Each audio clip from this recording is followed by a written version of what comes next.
निमहांस के 25th convocation में हमारे बीच में विशेष अतिथि के रूप में उपस्थित हमारे राज्य के यशस्वी चीफ मिनिस्टर बासवराज बोम्मई जी, निमहांस के वाइस प्रेसिडेंट और स्टेट के हेल्थ मिनिस्टर सुधाकर जी, हमारे एमपी पीसी मोहन जी, तेजस्वी सूर्या जी, निमहांस के डायरेक्टर आयुष के सेक्रेटरी राजेश कोटेचा जी, मेरे एडिशनल सेक्रेटरी विकासशील जी,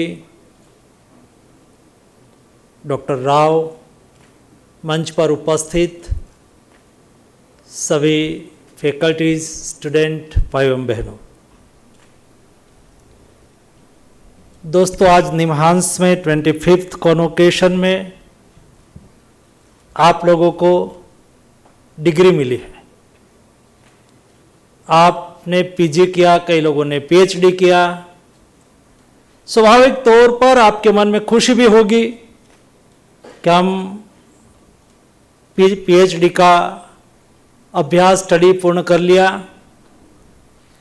ऐसा भी होगा क्योंकि एक बार मैं भी स्टूडेंट था, मैं भी ऐसे कॉन्वोकेशन में उपस्थित था, मुझे भी डिग्री मिली थी। उस वक्त मेरे मन में जो फीलिंग था, शायद मैं मानता हूं कि सब फीलिंग आपके मन में भी होता है कि चलो अभी स्टडी करने का काम पूर्ण हुआ।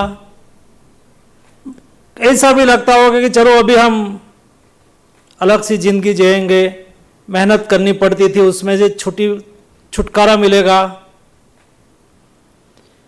और एक नए सेक्टर में जाएंगे, नई दिशा में जाएंगे, हमारी करियर बनाएंगे, हम जॉब करेंगे, हम प्राइवेट प्रैक्टिस करेंगे, हम निमहांस में जाएंगे, हम और अदर्स इंस्टीट्यूट में जाके काम करेंगे, कोई रिसर्च इंस्टीट्यूट में जाके काम करेंगे। कई कई सपने आप लोगों ने देखे होंगे और देखते होंगे।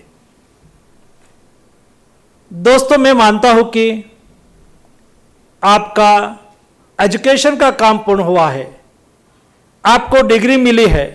सही मायने में अभी आगे का काम, आपके फ्यूचरिस्टिक चैलेंज अभी से स्टार्ट हो रही है।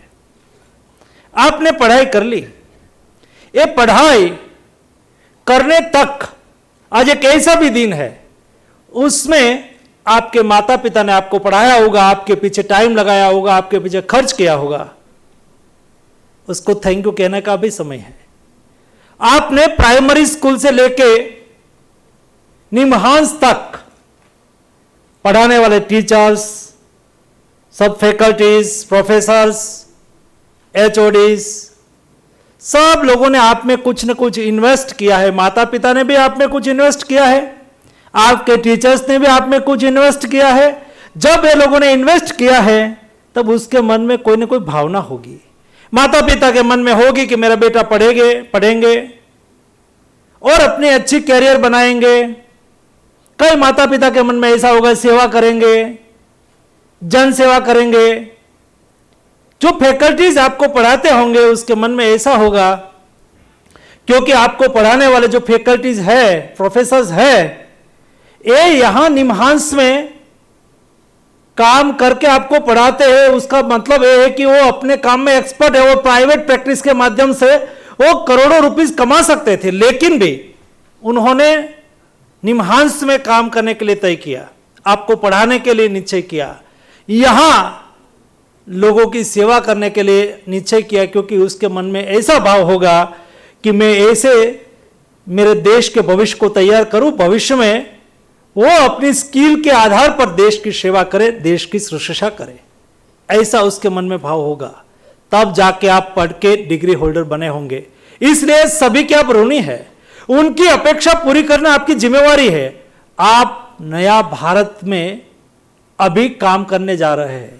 मोदी जी ने सपना देखा है कि भारत कैसा हो, भारत आत्मनिर्भर भारत हो, कैसा नया भारत हो जिसमें हर कोई नागरिक स्वाभिमान से जीता हो।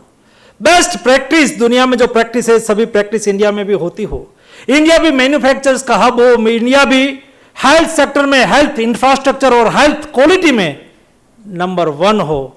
इंडिया एक ऐसा कंट्री हो जिस कंट्री में एक कहावत थी कि हिंदुस्तान में दूध घी की नदियां, मिल्क और घी की नदियां बहती थी, उसका मतलब देश समृद्ध था। ऐसा फिर से देश समृद्ध बनाना है, ये मोदी जी की सोच है और ये सोच का नया भारत के निर्माण में आप लोगों की बहुत बड़ी भूमिका होनी है। आप पढ़ के जाएंगे, पढ़ के जाने के बाद आप जहां काम करें, दोस्तों 2 चीज को ध्यान में रखना। एक, आप जहां काम कर रहे हैं नेशन फर्स्ट होना चाहिए। मैं जो कर रहा हूं, मैं प्रैक्टिस कर रहा हूं। जब आप प्रैक्टिस करेंगे, मैं पढ़ा रहा हूं, आप फैकल्टी के रूप में कभी पढ़ाने के काम भी उसमें से कोई करेंगे, कोई प्राइवेट प्रैक्टिस भी करेंगे, जहां भी हो वहां। दोस्तों, काम के प्रति आपका पैशन बने रहना चाहिए। पैशन ही आपकी ताकत का आउटपुट होता है, पैशन से ही निर्माण होता है, पैशन से ही आपका नाम भी बनता है, आपका काम भी बनता है। इसलिए जो भी काम करो कमिटमेंट और डेडिकेशन से करो दोस्तों। जरूरी नहीं है कि बड़ा कुछ करने के लिए बड़े घर में ही पैदा होना चाहिए, ऐसा जरूरी नहीं है दोस्तों। ऐसा जरूरी नहीं है कि एक इंडस्ट्रियलिस्ट का बेटा ही इंडस्ट्रियलिस्ट होता है, एक डॉक्टर का बेटा ही एक डॉक्टर होता है, और एक नेता का, लीडर का नेता ही लीडर होता है, जरूरी नहीं है।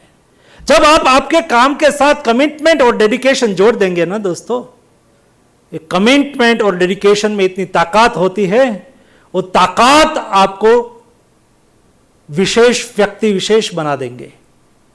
हम सब लोग, हमारा बैकग्राउंड कोई ऐसा नहीं है, हमारा माता पिता कोई ऐसा नहीं है जो समृद्ध हो या तो लीडर हो, लेकिन भी हमने जीवन में तय किया था कि जो भी काम मिले वो कमिटमेंट और डेडिकेशन से करना। ये अनायास में पॉलिटिक्स में आ गया, तो पॉलिटिक्स में भी कमिटमेंट और डेडिकेशन से काम करने से आपको कभी किसी के पास कुछ मांगने के लिए जाने की आवश्यकता नहीं होगी। आप कुछ करके जंगल में चले जाओ दोस्तों, कुछ ऐसा करो, लोग आपको जंगल में आके ढूंढ लेंगे, क्योंकि आपने कुछ विशेष योग्यता प्राप्त की है। आप जाओ काम करेंगे, ऐसा काम करो जिस काम में स्वामी विवेकानंद ने सही कहा था कि आपके काम में शिव कहां है, तो कहा जीव में शिव है। दोस्तों, आप दूसरे लोगों का जीवन बनाने का काम करने की आपको अपॉर्चुनिटी मिलनी है, ये छोटा काम नहीं है। आप देश के लिए भी काम करेंगे, आप लोगों को नया जीवन देने के लिए भी काम करेंगे। क्या मैं आज सुबह में वॉकिंग में, अर्ली मॉर्निंग वॉकिंग में निकला, हर बात को हम आगे कभी सेटिस्फैक्शन हमें जिंदगी में कभी नहीं होना चाहिए दोस्तों।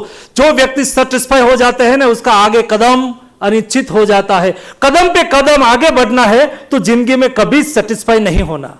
मैं सुबह में वॉकिंग कर रहा था आपकी निमहांस में, मैं वॉकिंग करते करते निकला आपकी एक्सरे की एक, जहां एक्सरे की ओपीडी होगी या तो एक्सरे टेक्नीशियन जहां बैठता होंगे वहां 6 बजे, 6:30 बज गया था, 20-25 लोग आ गए थे।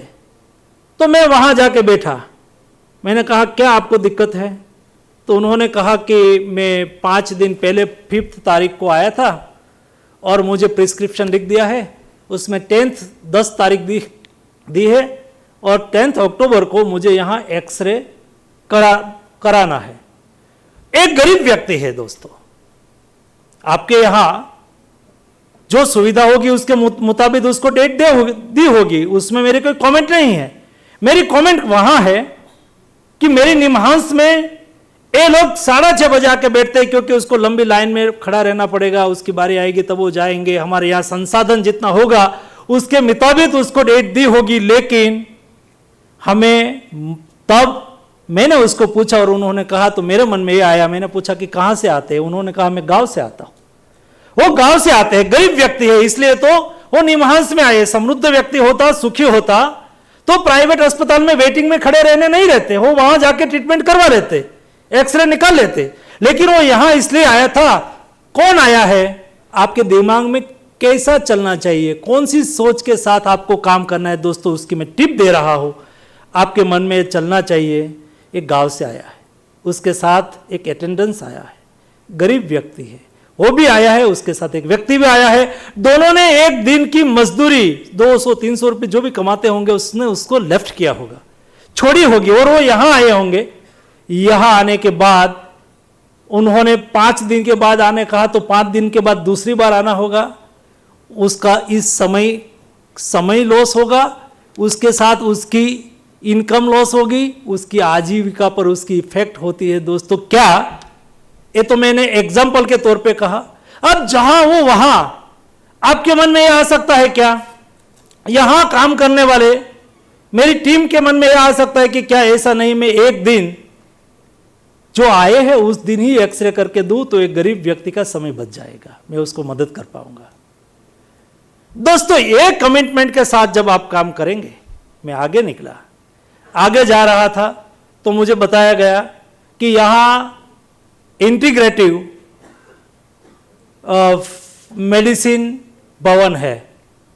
तो मैंने पूछा क्या हो रहा है, तो मुझे बताया गया कि यहां एलोपैथिक, आयुष, सभी के प्रोफेसर साथ में बैठ के पेशेंट को डायग्नोकेट करते हैं और पेशेंट को वहां वो देखते हैं।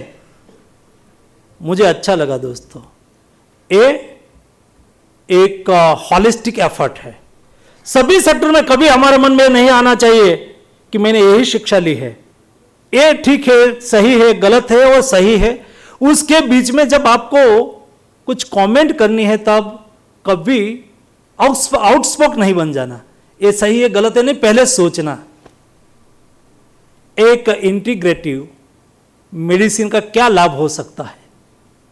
सभी पैथी, एलोपैथी अपनी जगह पे सही है, आयुष अपने जगह पे, आयुर्वेद अपने जगह पे सही है, होम्योपैथी अपने जगह पे सही है। उसमें से क्या बेस्ट प्रैक्टिस को हम इकट्ठा कर सकते हैं। मैं निमहांस को अभिनंदन देता हूं कि उन्होंने ये काम यहां शुरू किया है, आज से नहीं सालों से चलता है।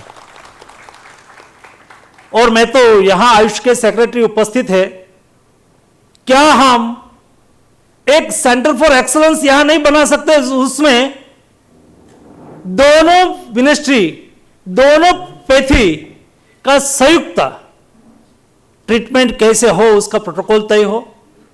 मुझे लगता है कि